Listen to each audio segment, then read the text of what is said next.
Donald Trump's doing a rally in Phoenix tonight. One of the issues that people are concerned about is he going to pardon Sheriff Joe Arpaio? Now Arpaio is a criminal and a thug.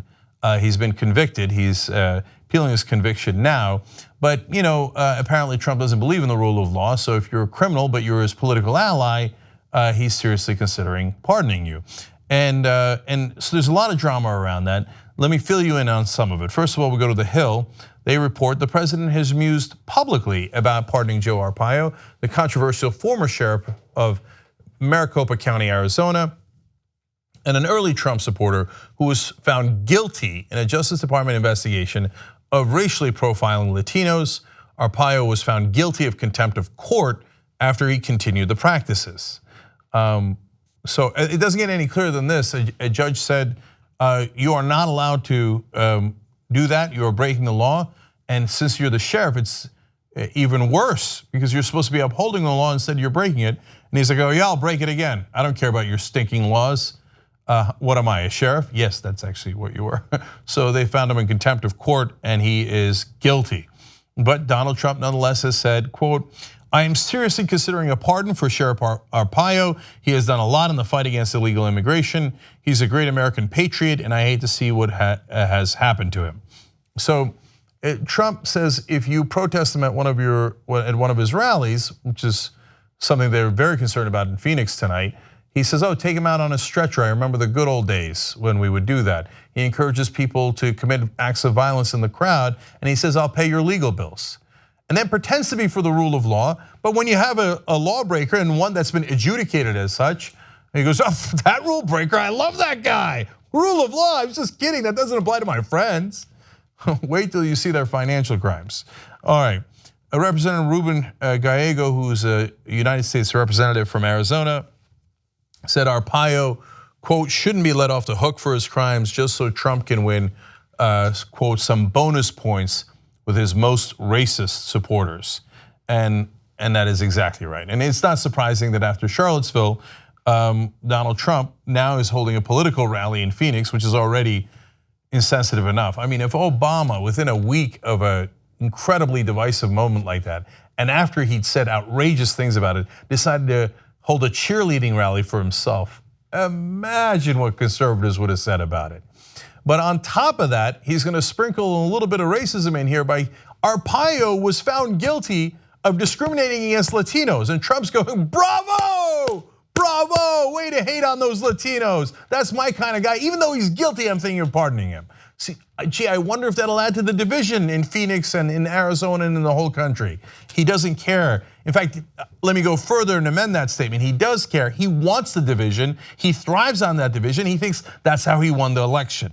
So now we've done some original reporting on this, and Andrew Jones from TYT Politics has the story here. He first of all explains that the 85-year-old sentencing, that's Arpaio, is set for October 5th, and he faces up to 6 months in prison. Now, likely he won't get any prison time anyway, but he's worrying about his sterling reputation. What name so? I would love to see him go to prison in the same way that he sent all those people, the old school outfits and the pink underwear. You're gonna say, oh, Cenk, come on, don't be crass, putting that poor guy in pink underwear. That's what he did to others. If you were a criminal in Maricopa County, that's what you had to wear. Sheriff Joe is an adjudicated criminal in that county. Now he's convicted at the federal level, so of course they'll treat him way more humanely than he ever treated any of his detainees. So Andrew goes on to report, since Arpaio was convicted in federal court, he would need a pardon from Trump to avoid time behind bars. So this is an issue for Trump. So can he pardon him? Well, let's go to that.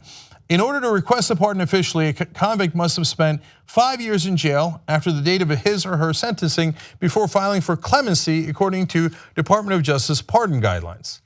What? The maximum he'd get is 6 months. He hasn't even gotten that. He's gotten the sentence. He's gotten the conviction. He hasn't even gotten the sentence yet, let alone serve it, let alone for 5 years. So why are we even having a discussion about pardon? Partly because Donald Trump has no idea how the laws of this country work.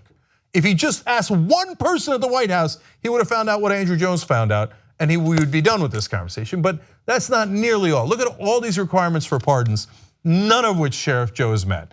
So Then the filing is delivered to the Justice Department's pardon attorney, who may take months or years to actually review a petition. No filing has ever been sent to that person. Under normal pardon petition circumstances, the Department of Justice pardon attorney would obtain clemency cases from US district attorneys who think a case merits a possible pardon. In this case, no US district attorney has asked for it. The pardon attorney would then review all petitions for executive clemency. He has not done so. Investigate the cases, not done it. And then, quote, prepares a report and recommendation for submission to the president. None of these things have happened. The conversation about a pardon for Sheriff Joe is based on pure ignorance. Yes, the president's ignorance of the facts. Andrew goes on to say that a pardon is normally granted on the basis of the petitioner's demonstrated good conduct for a sustained period of time after conviction and service of sentence, none of which have happened. He is not in jail, he didn't get to serve any time, good or otherwise, and has not earned any of that credit. In addition, a pardon petitioner should admit guilt, accept responsibility, and quote, be genuinely desirous of forgiveness rather than vindication.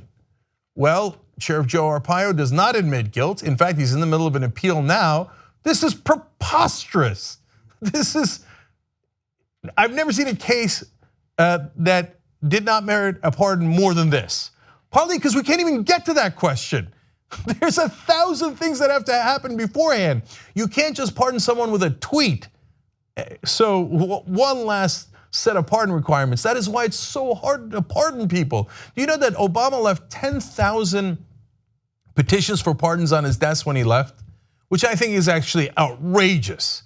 But it takes so long and he didn't prioritize it, and so he left all those for Trump. You think those are gonna happen? No, if you're a guy who got busted for pot, smoking pot, you're serving a gigantic period of time because of 3 strikes or otherwise, you've already served way more than 5 years, Trump's never gonna get to you. But a political buddy of his that hasn't gone through any of the process is like, I'm thinking of pardoning him. Oh, I'm gonna pardon him right away. Here's more requirements. Consultation with relevant officials, including the prosecutor and the judge. Trump clearly has not done that. Giving victims a chance to comment on the proposed pardon. Laugh along with me. Can you imagine Trump? Well, I'd like to invite those Latinos in Maricopa County that Sheriff Joe discriminated against. Okay, so let me hear you out. Okay. Consideration of the impact on victims, restitution to the criminal's victims. That I'm really looking forward to. After Sheriff Joe admits he's guilty, serves time for it, you know what? I'll forgive the 5-year rule normally. Am I not merciful? Okay, let's say you did 5 months and then you're begging for forgiveness and you go to your victims and apologize to them personally, then we'll consider your pardon. Finally, we go to Kumar Rao, who's a lawyer at the Center for Popular Democracy. He says, with thousands of legitimate petitions collecting on his desk, Trump's pardon of a political ally in Arpaio would be a disgraceful act that deeply undermines the rule of law. Apparently, Donald Trump earlier today read this article that TYT put out explaining what the rules of the pardons are, because Sarah Huckabee Sanders and others at the White House are now telling the press, okay, fine, he won't pardon Sheriff Joe tonight. Wow.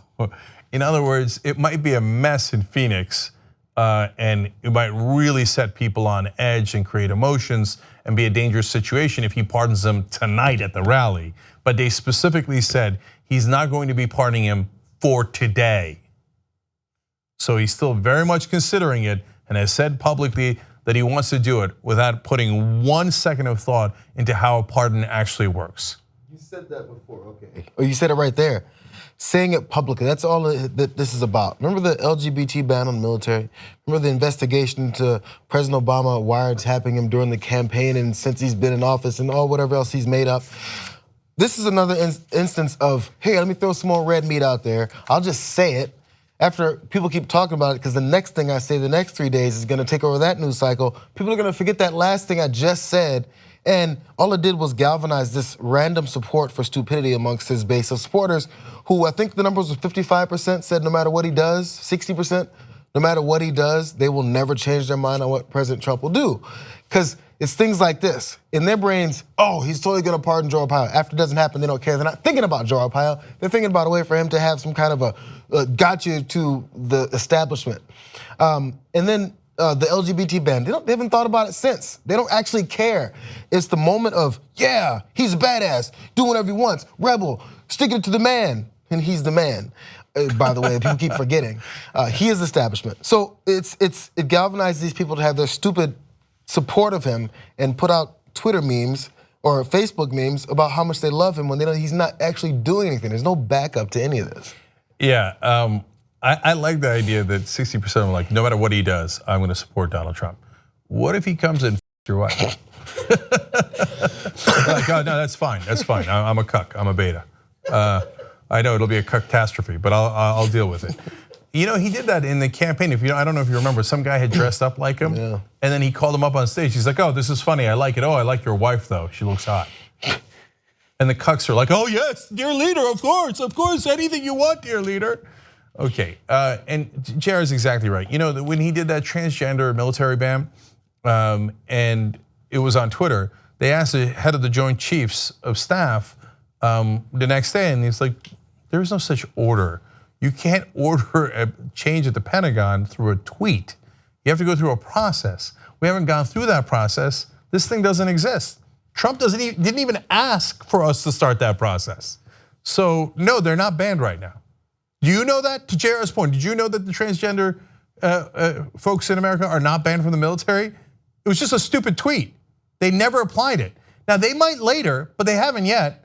And so he doesn't care, doesn't know and doesn't care that he can't pardon Sheriff Joe. He's like, who cares? I'll just say it. I'll get the racists to back me. Mission accomplished, who cares about the reality? And if Sheriff Joe goes to jail later, what does he care about Sheriff Joe, right? So that's how this game is played.